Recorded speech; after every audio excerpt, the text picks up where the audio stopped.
ஒரு இது போட்டிருந்தாங்க. அதுக்குள்ளே போனோம். அங்கே இந்த மாதிரி வந்து எல்லாமே ஸ்டாச்சுவாக வச்சுருந்தாங்க. எல்லாமே நல்லா இருந்தது. சின்ன பசங்களுக்குலாம் இதுவும் ரொம்ப பிடிக்கும்.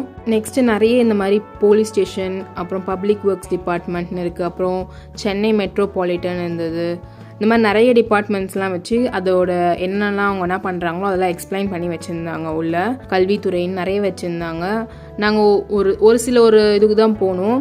ஏன்னா ரொம்ப லேட் ஆகிடுச்சு. அதனால் டக்குன்னு பார்த்துட்டு வீட்டுக்கு கிளம்பணும்னு சொல்லிட்டு ஒரு 2-3 பார்த்துட்டு மட்டும் கிளம்பிட்டோம். அங்கேயே வந்து சாப்பிட்றதுக்கு கூட ஃபுட் கோர்ட்லாம் இருக்கும். நம்மளுக்கு என்னெல்லாம் வேணுமோ அங்கே வாங்கி சாப்பிட்டுக்கலாம். பட் கொஞ்சம் ரேட் வந்து அதிகமாக தான் இருக்கும். அதை முடிச்சுட்டு அதுக்கப்புறமா நாங்கள் இன்னொரு கடைக்கு வந்தோம். அங்கேயும் வந்து இந்த மாதிரி இந்த மாதிரி சின்ன சின்ன பொருள்லாம் வந்து நல்ல ரேட்க்கு வச்சுருந்தாங்க. யூஸ்ஃபுல்லான ப்ராடக்ட்ஸ்லாம் நிறைய இருந்தது. இந்த கடையில் வந்து பார்த்திங்கன்னா ஸ்டேஷ்னரி ஐட்டம்ஸ் நிறைய இருந்தது. இந்த மாதிரி நிறைய ப்ராடக்ட்ஸ்லாம் வந்து இன்னொரு சைடில் இருக்கும். அந்த சைடில் வந்து இந்த மாதிரி கேம்ஸு, ஹாரர் ஹவுஸ், அக்வாரியம், அப்புறமா நிறைய வந்து